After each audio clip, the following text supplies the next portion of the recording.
The short answer is yes. It's bold, responsive, and agile. It's perhaps the best GT chassis in the world. And listen to it.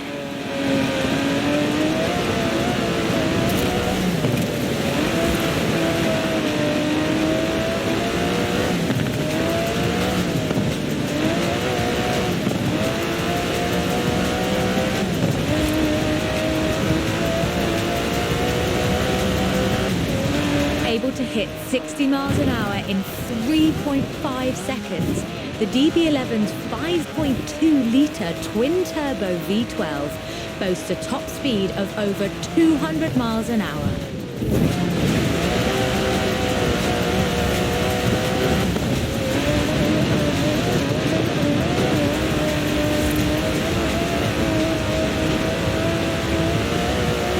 The DB11 is not the fastest car in the world, but then it's not trying to be. It's sophisticated, effortless luxury. It's an Aston Martin.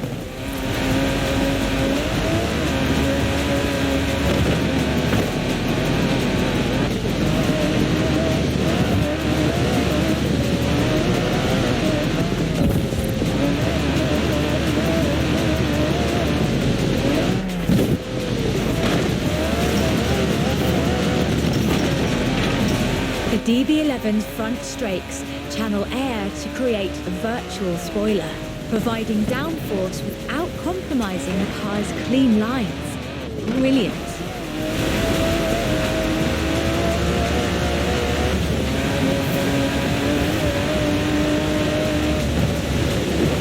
Most importantly, I think, the DB11 proves that Aston Martin is ready for another century of beautiful cars. And I can't wait.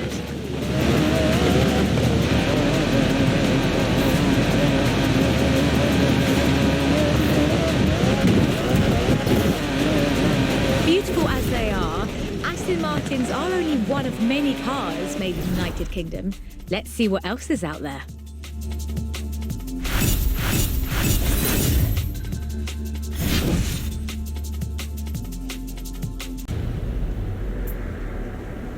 It sports a turbocharged 5-litre Land Rover Jaguar engine, crammed into a carbon fibre chassis with integral roll cage. It even has the grille, headlights and rear lights from a Range Rover.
Is an all-terrain supercar. That's the only fair description for this. But that's what you get when you build an SUV with Land Rover DNA.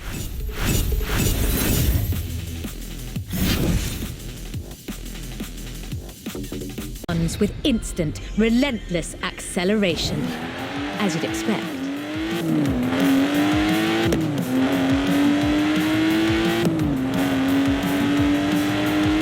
With a 0 to 60 time of 3.8 seconds and a top speed of 170 before upgrades and tuning, the Exige is uncompromising.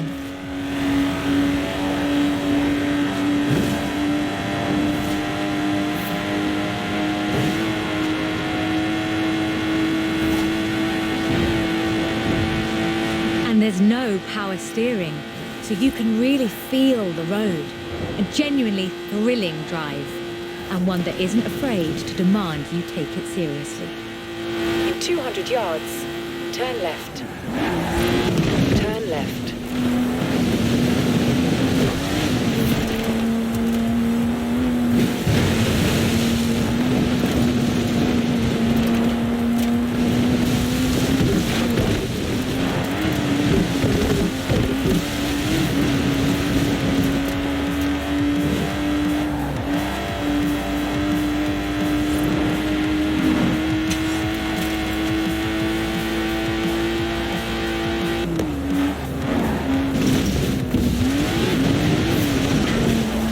In 400 yards, you will arrive at your destination.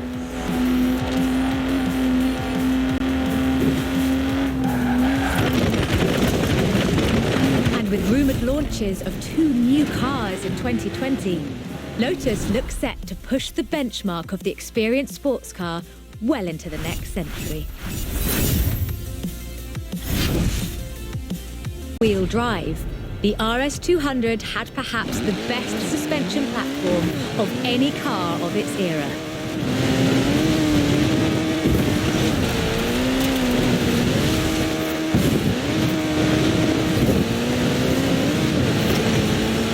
Fortunately, Ford built over 200 as part of the homologation requirements for Group B, so you can still find them, if you're lucky.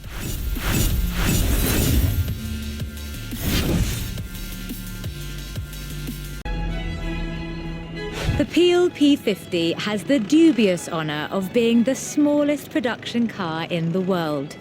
A one-door microcar coupe, featuring a 42cc air-cooled engine capable of a heinous 38 miles an hour. And a handle so you can pick it up and carry it with you when you get to work. It was billed as being able to fit a single driver with a bag of shopping. And it does, if neither are particularly large. And keep in mind that this is the production version. The prototype had the single wheel at the front. Why would you think that was a good idea?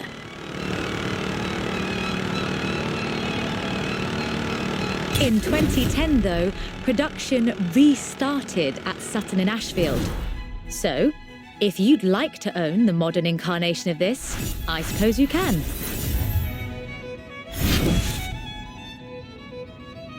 That's 0.7 seconds faster than the F1. That's an eternity for a supercar.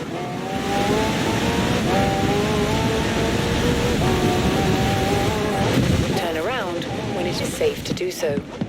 At the roundabout, take the third exit.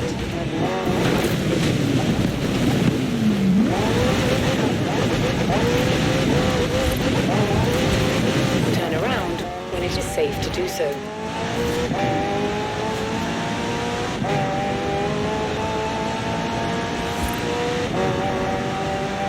Remember those problems with turbo lag?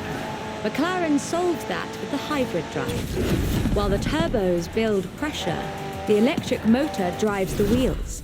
No turbo lag, just torque. And because it's a hybrid, it has an all-electric range. Running on batteries alone, that's 6.2 miles. Thinned the suspension, improved the anti-roll bars, and widened the transmission tunnel.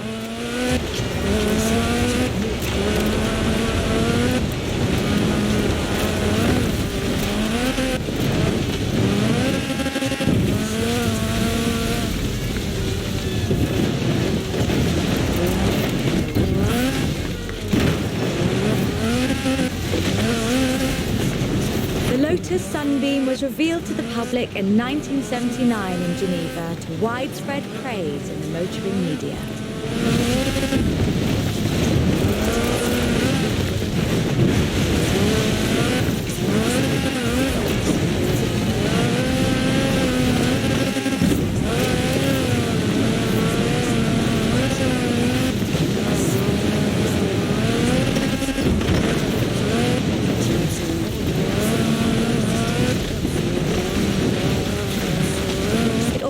makes you wonder if Lotus should do more conversion. It's a silly question, actually. Lotus should do more conversions. In fact, I'll call them right now.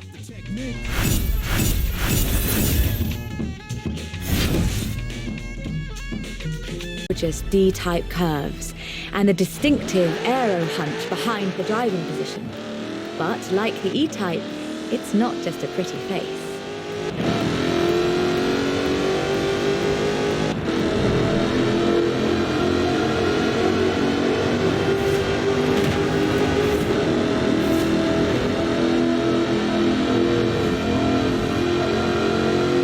Powered by a 5-litre V8 supercharged engine, with a fully aluminium body, it's blisteringly fast, with a 0 to 60 speed of 3.8 seconds and a top speed of 186 miles an hour. A car as beautiful as this must surely have been a carefully authored design. Actually, it started as a sketch by designer Cesar Pieri, thrown together one Friday in his free time. Jaguar's design director, Ian Callum, saw the sketch in a thumbnail on Cesar's computer during a meeting and asked him what it was. The rest is history.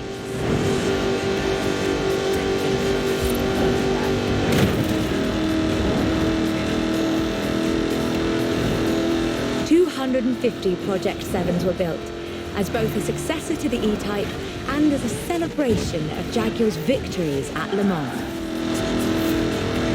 Turn around when it is safe to do so.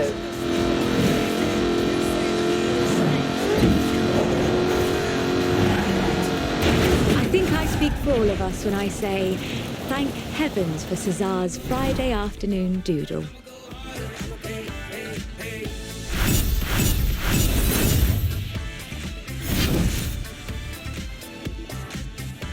Was the pedal? That's rather missing the point.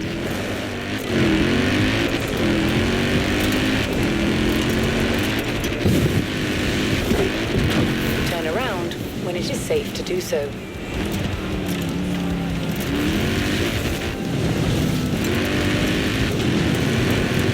Recalculating route.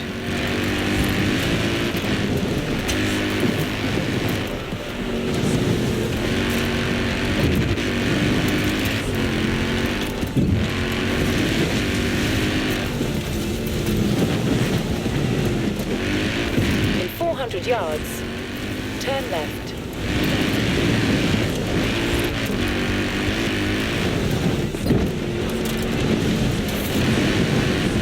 In 100 yards, turn right. It's designed to be driven for 2 weeks over deserts and badlands, 5 kilometers above sea level. And it still handles like a hot hatch on a nice bit of dry airspace. Owners come and go. The heritage of a car like the Mini is more than who owns the keys to the shop. I fully expect to see Mini's wings flying for another century.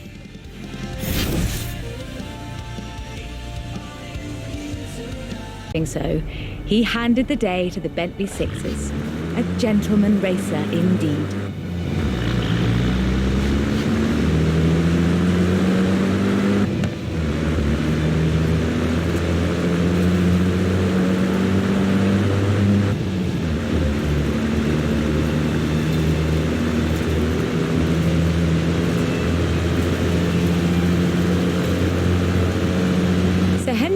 He didn't have anything to prove. In 1929, the adventurer Mrs. Mary Victor Bruce had already driven the resolutely modern 4.5-litre Bentley at Montlhéry, setting distance, speed and endurance records. The Bentley's performance so annoyed Ettore Bugatti that he called it the world's fastest lorry.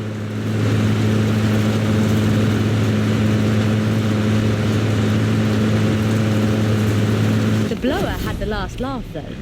In 2012, it was sold at auction for over £4 million, which is more than enough to buy a Veyron and a racing truck, if you're keeping score.